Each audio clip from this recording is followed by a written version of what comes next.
এই বহুদিন পর দেশে আসলাম, ক্ষেত খাবারের অবস্থা কি? আর কোয়েল না মোরল সাহেব, মাছ দেখতে গেলে ডাব নেই আর ডাব দেখতে গেলে গাড়ি নেই, কি করব আমি?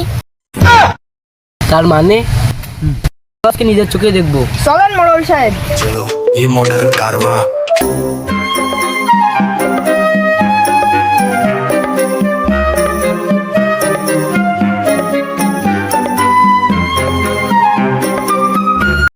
এ করিসের কি? ডাব গাছ তো সব ফাঁকা। টাকা 50টি দি খানদিনে যাইতো 3ডি, এখন আমি মোরলের কাছ হিসাব দিবান কি করি?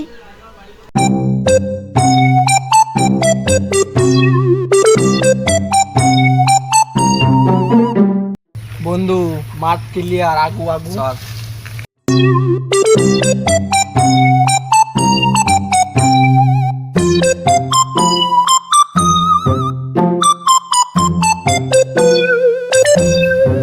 এ বন্ধু, এই গাছটায় ভালো ডাব আছে, তুই এই জায়গায় দাঁড়া, আমি উঠতেছি। চকিটির জন্য কেউ আসে না বেশি।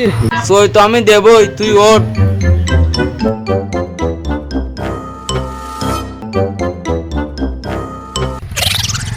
এই যা কবি তুই জোরে ক।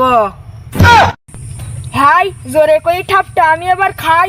সাবরের কাঙ্গাল সাহেব, আমি তো আপনার সাথে গাড়ি দেখতে গেছিলাম, আপনার সাথে তো আসলাম ডাব খেত দেখতে। আচ্ছা ঠিক আছে, চল। ই আমার সবচেয়ে বাগানে পড়েছি।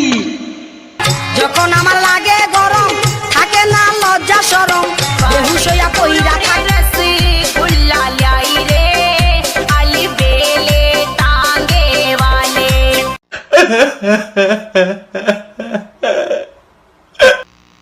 আরে মোড়ল সাহেব, এটা ইতালি না, আপনি আসলে এটা আমাদের বাংলাদেশ। পা ধুবেন না? আরে পা আগে না, ডাব আগে। তো চলেন ডাব দেখে আসি। এই এই हे प्रभु হে প্রভু, हे हरि राम कृष्ण जगन्नाथ। সাবরের কাঙ্গাল নয় ভাই বান্দা, সাবরের